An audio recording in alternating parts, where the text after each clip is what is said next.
नमस्कार दोस्तों, मेरा नाम है शशिकांत पंडित और आप देख रहे हैं मूनस्टोन क्लासेस। तो मैथ्स के क्लास 10th की मैथ्स के नए चैप्टर को हम डील करेंगे। इस वीडियो में हम डील करेंगे सम एप्लीकेशंस ऑफ ट्रिग्नोमेट्री। तो मैंने इससे पहले जो क्लास 10th की जो चैप्टर शुरू की थी वो है ट्रिग्नोमेट्री, ठीक है। तो चैप्टर नंबर 8 को मैंने पूरी तरह से कंप्लीट कर दिया और जितने भी एनसीईआरटी में जितने भी क्वेश्चंस हैं मैंने उसे सब सॉल्व कर दिया है। तो ट्रिग्नोमेट्री जो सीरीज है क्लास 10th की वो मैंने 9 पार्टों में बनाई है।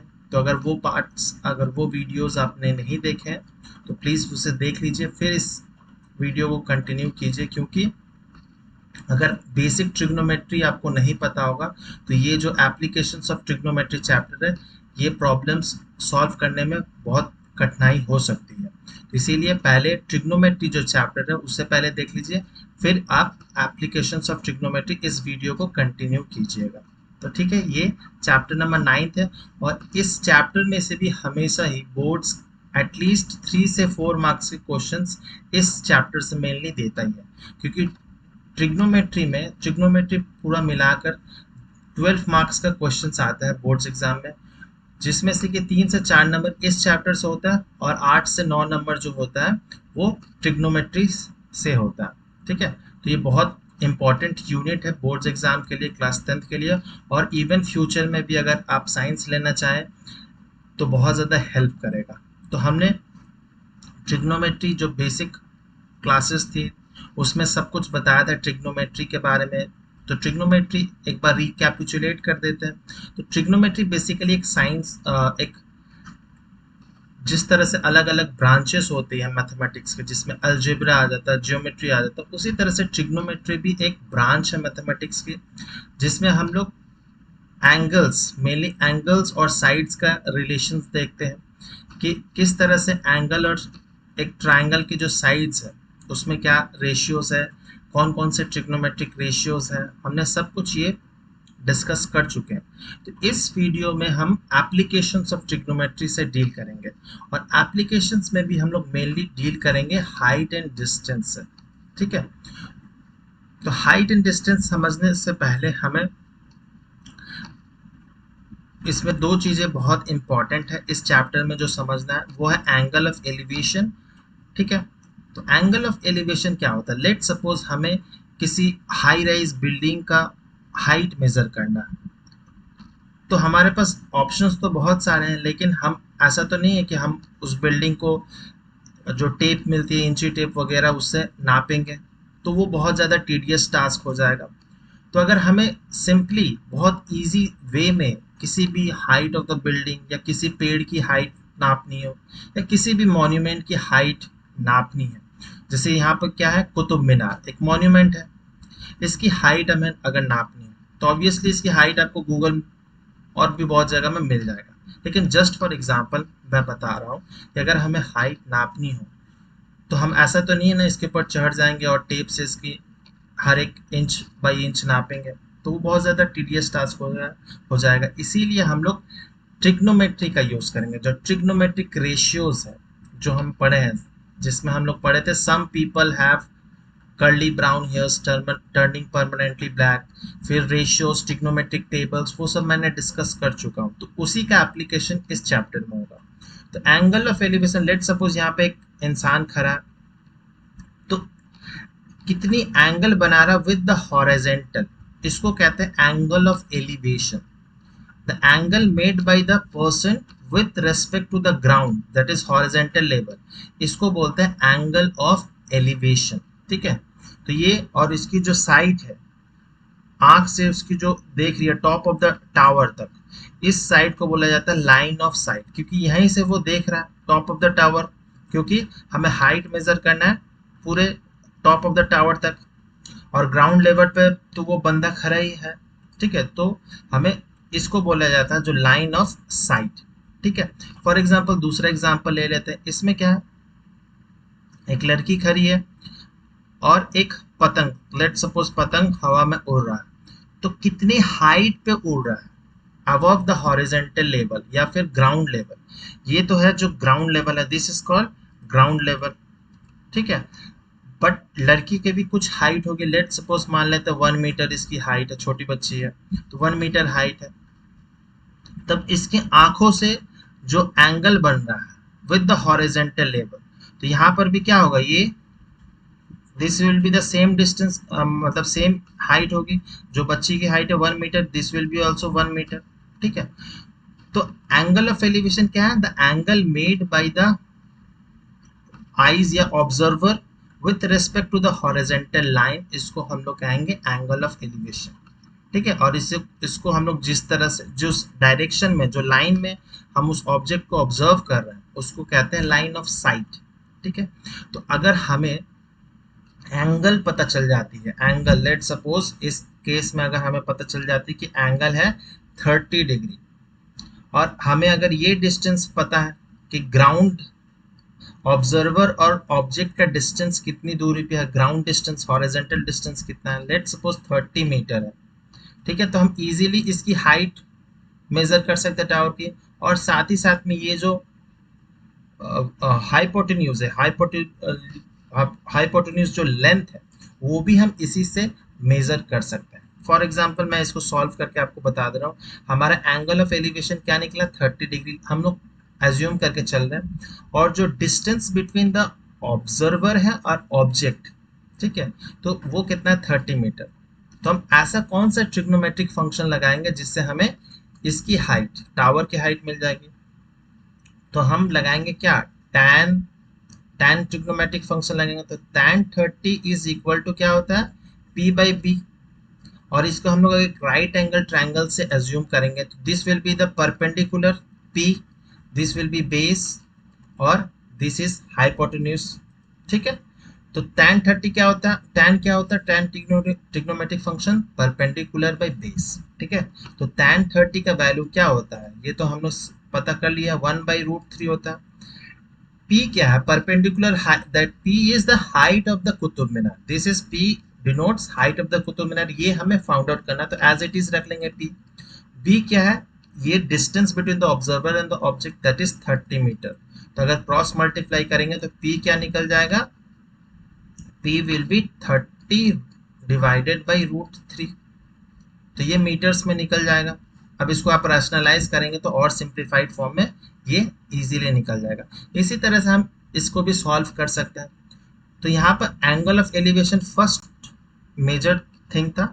अब दूसरी तरह से इसका ऑपोजिट भी देख सकते हैं, जिसको हम लोग कहते हैं एंगल ऑफ डिप्रेशन। ये एंगल ऑफ एलिवेशन कब है, जब हम नीचे से किसी चीज को ऊपर में ऑब्जर्व कर रहे हैं, ठीक है, हम नीचे पे खड़े हैं और कोई ऑब्जेक्ट ऊपर में है, उसको हम ऑब्जर्व कर रहे हैं। लेकिन एंगल ऑफ डिप्रेशन कब होगा, जब ऑब्जर्वर जो है वो हाइट पे है, कुछ हाइट पे है। लेट सपोज यहाँ पर ये लड़की है, वो कुछ हाइट पे है, इस बिल्डिंग का कुछ हाइट होगा फ्रॉम द ग्राउंड लेवल, है ना, हाइट होगा यहाँ से, और ऑब्जेक्ट क्या है यहाँ पर, ऑब्जेक्ट जो है वो ग्राउंड पे है।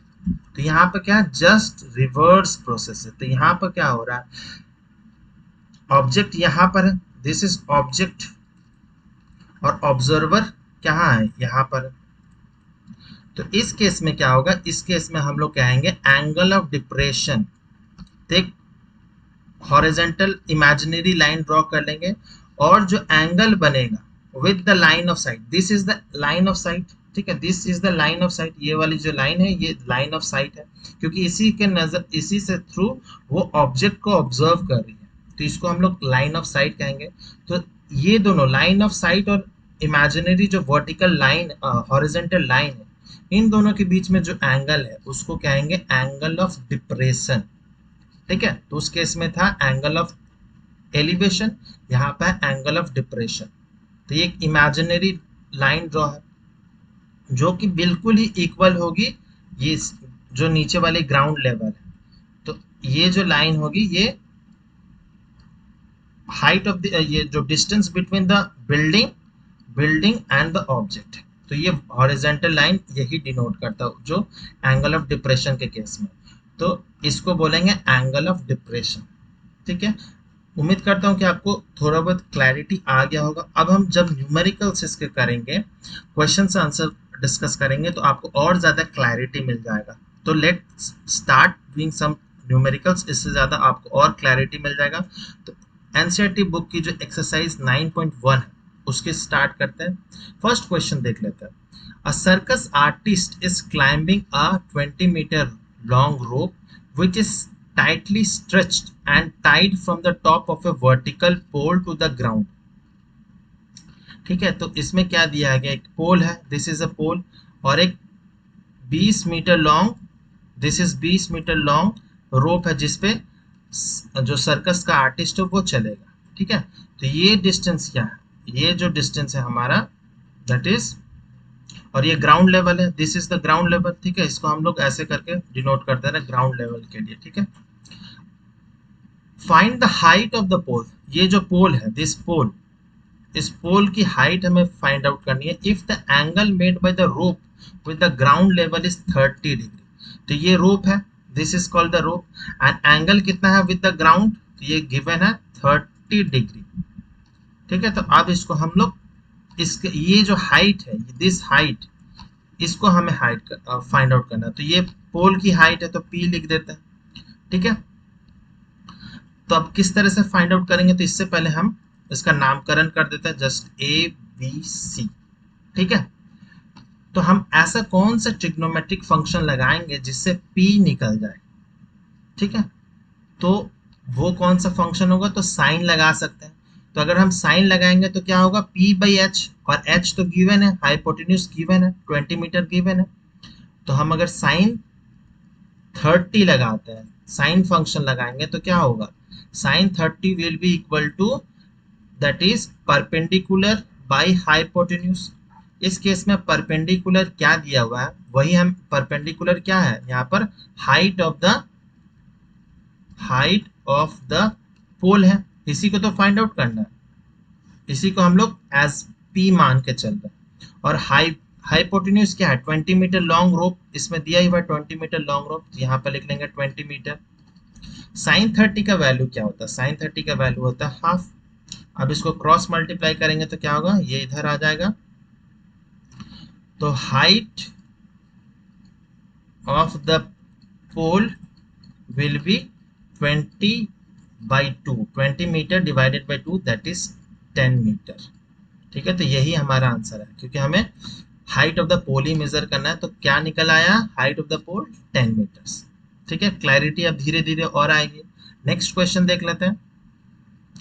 अ tree breaks due to storm, आंधी से एक पेड़ जो है वो टूट गया, and the broken part bends to the top of the tree touches the ground making an angle 30 degree with it.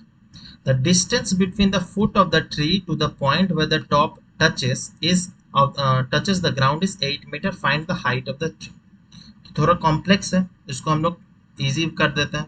तो लेट सपोज ये एक पेड़ था और ये आंधी आया तो ये टूट गया और टूट के इस तरह से गिर गया। तो इसकी जो टॉप पार्ट है, ये जो पार्ट है, ये this height is equal to this hypotenuse height. ठीक है, वो ग्राउंड से टच हो रहा है। ठीक है, वो ग्राउंड से टच हो रहा है, और इसमें क्या दिया है, एंगल दे दिया गया है। इन दोनों के बीच में जो एंगल है वो 30 डिग्री का है। ठीक है, और डिस्टेंस बिटवीन द जो ट्री का जो टॉप है वो यहाँ पर आके टकरा रहा है। तो यहाँ से distance between the foot of the tree, ये जो फुट है इसका रीजन का फुट है, तो ये डिस्टेंस कितना दिया हुआ है, वो दिया हुआ है 8 मीटर। अब हमें इस ट्री का हाइट मेजर करना है। ठीक है, तो ट्री का हाइट मेजर करना है, तो इसको और सिंप्लीफाइड फॉर्म में अगर हम बनाएं तो ये एक सपोज ट्री है। ठीक है, तो सॉरी,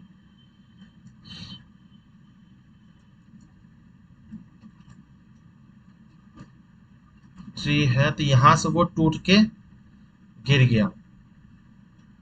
तो this part will be equal to this part, this is 30 degree, this is 8 metre.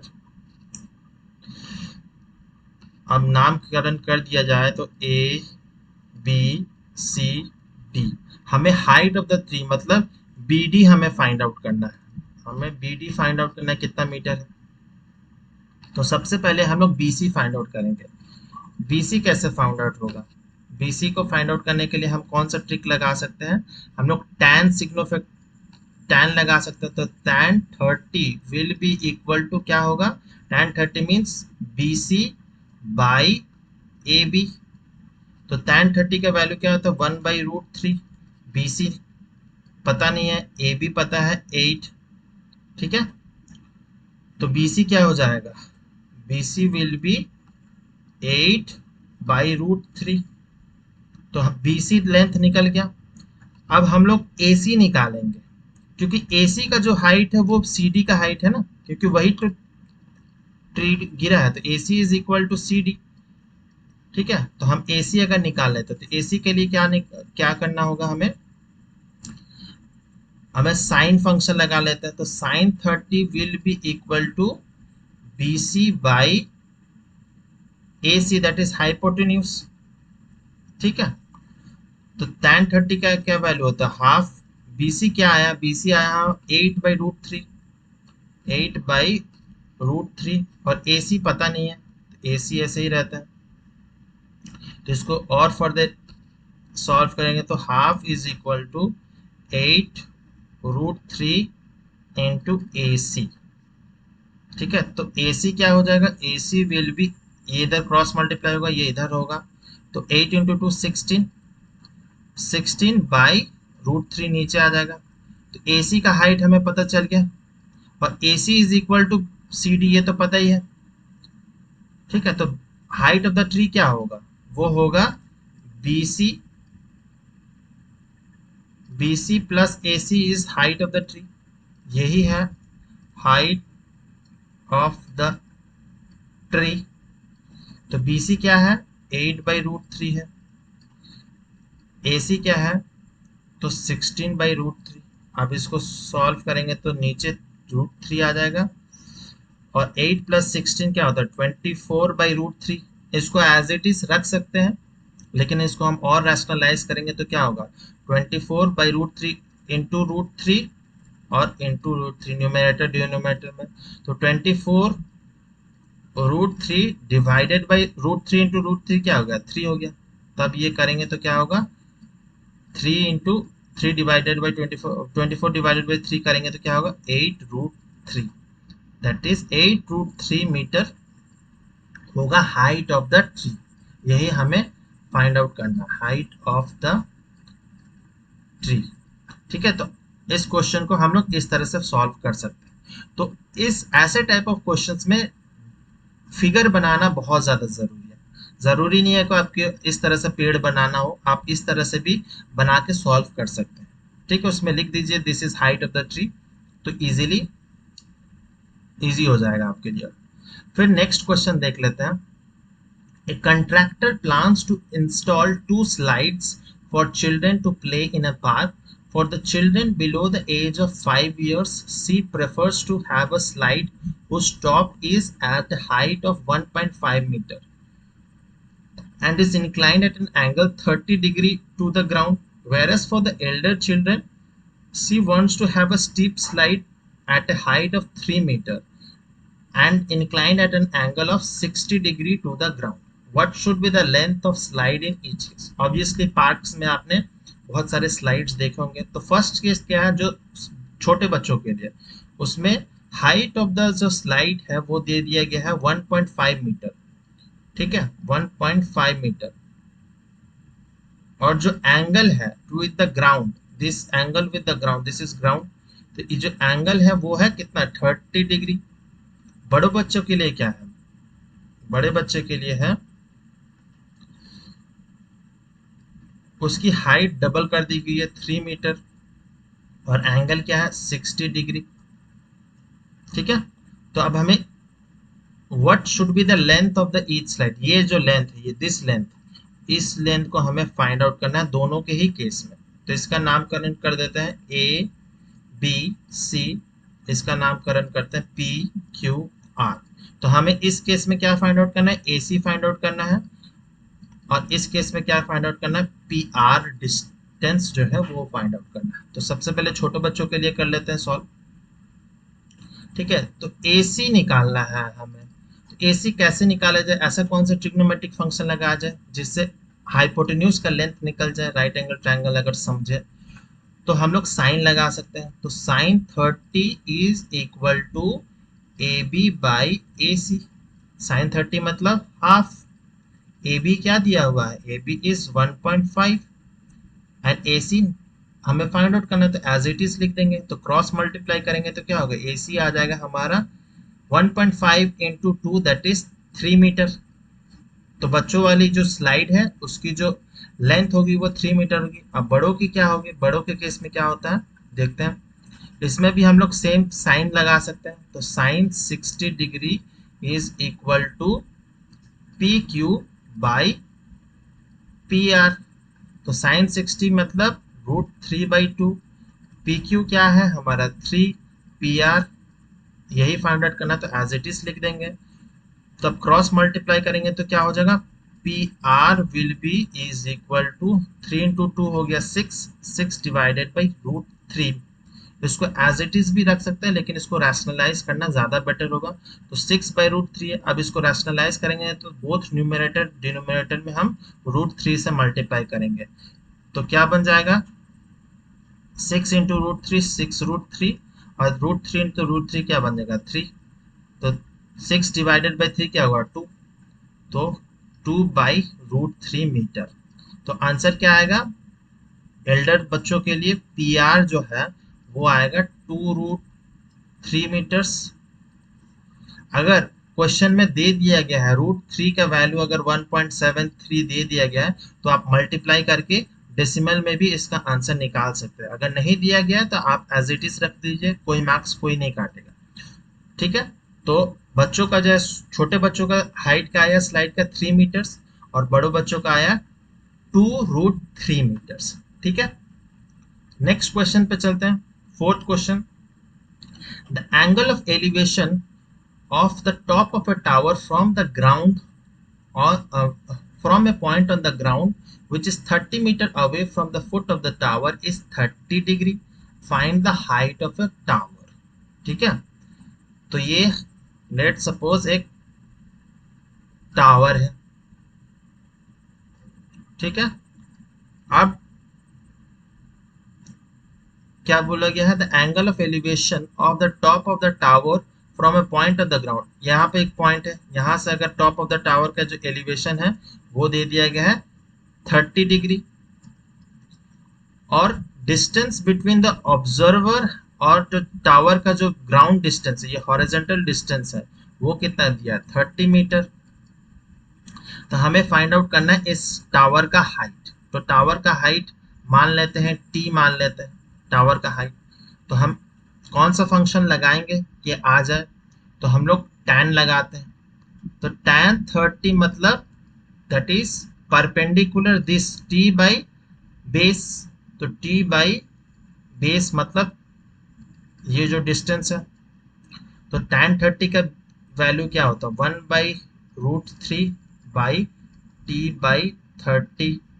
तो t क्या हो जाएगा, क्रॉस मल्टीप्लाई होगा तो 30/√3। अब इसको रैशनलाइज करना जरूरी है, √3 तो 30√3 डिवाइडेड बाई 3 दैट इज क्या आएगा 10√3।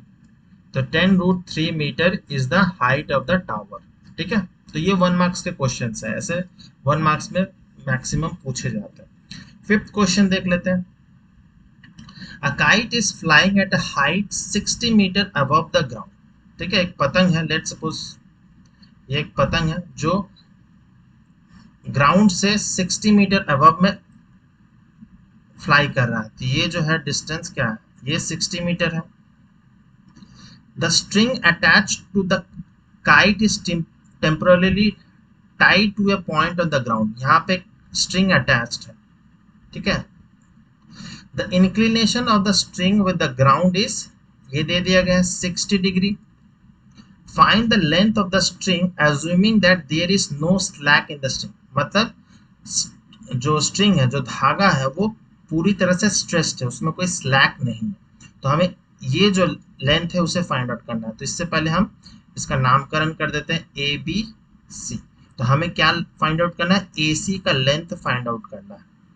बी सी दिया हुआ है एंगल दे दिया गया है ए, तो हम कौन सा ट्रिग्नोमेट्रिक फंक्शन लगाएंगे, तो अगेन साइन 60 लगा लेते हैं। तो साइन 60 मतलब परपेंडिकुलर BC बाई AC, तो BC क्या है 60 मीटर, ठीक है 60 मीटर, एंड AC हमें फाइंड आउट करना है।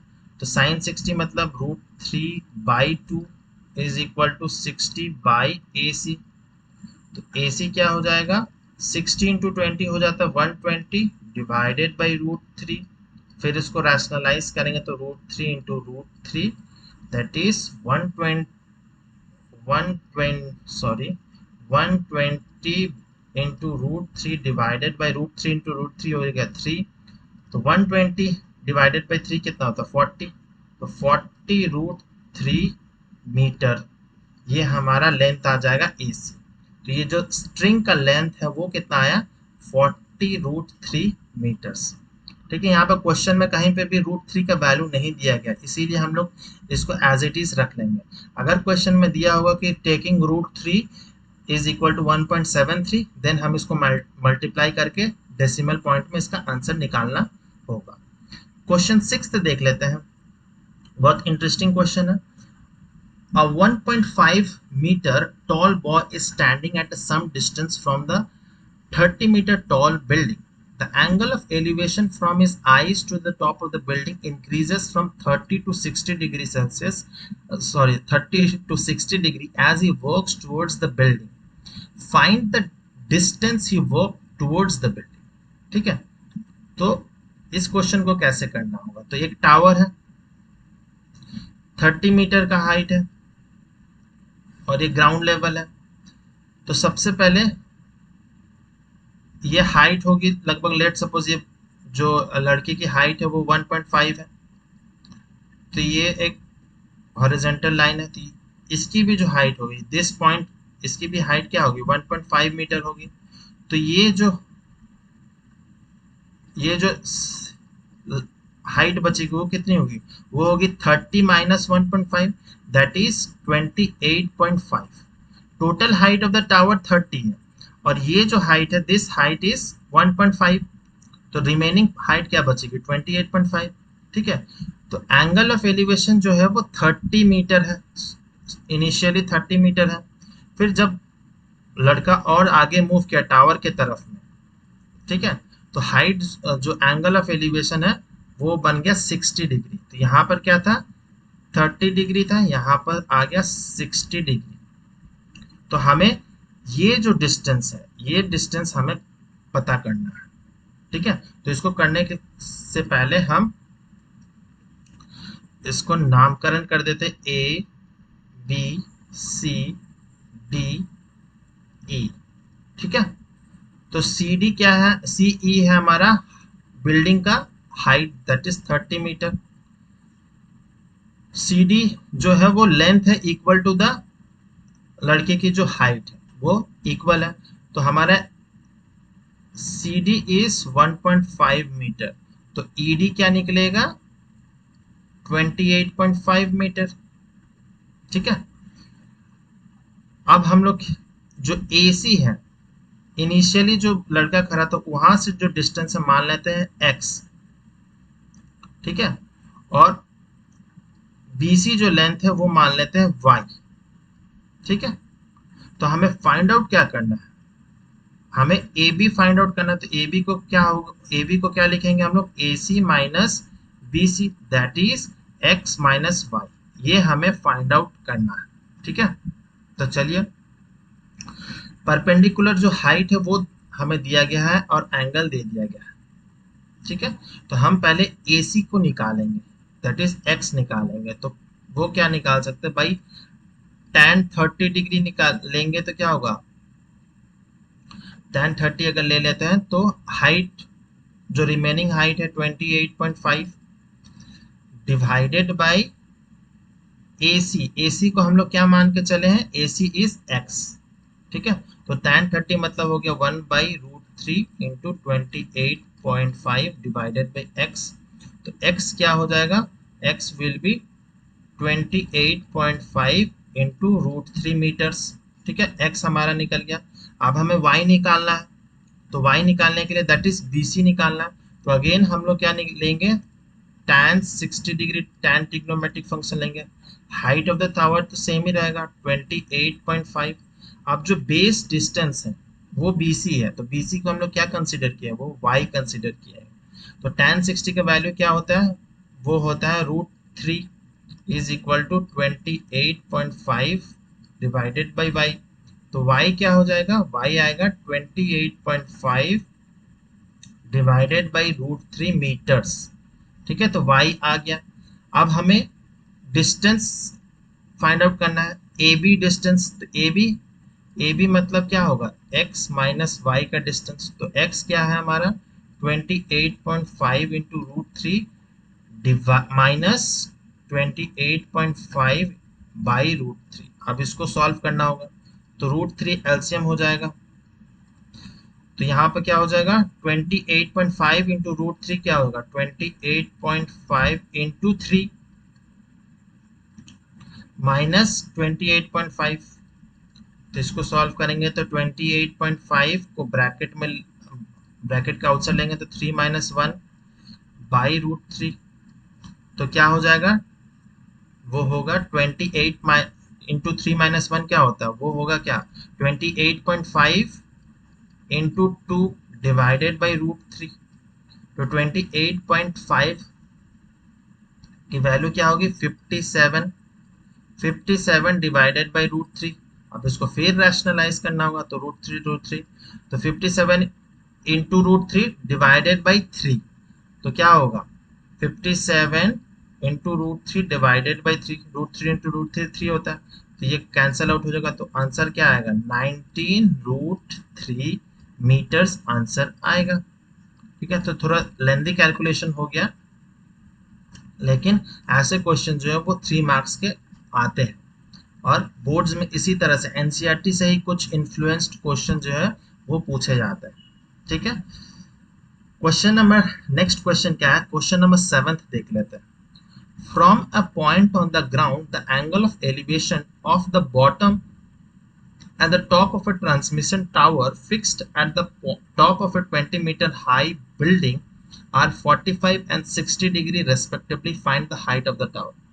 तो ऐसे क्वेश्चंस को ना एक बार में मत पढ़िए, उसको ब्रेक करके पढ़ेंगे तो ज्यादा आसानी से आपको समझ आ जाएगा। ठीक है, तो इसको ब्रेक करके पढ़ेंगे तो आपको आसानी होगा, क्योंकि आप एक बार में पढ़ने से क्या होगा, बहुत ज्यादा कंफ्यूजन, बहुत सारा डेटा है तो कंफ्यूजन हो जाता है। तो इसमें क्या बोला गया, from a point on the ground the angle of elevation of the top bottom and top of a transmission tower, ठीक है, fixed on a top of a 20-मीटर बिल्डिंग। तो क्या है, सिंप्लीफाई कर देते हैं। तो ये एक बिल्डिंग है, 20 मीटर इसकी हाइट है, इसके ऊपर एक ट्रांसमिशन टावर लगा हुआ, ठीक है,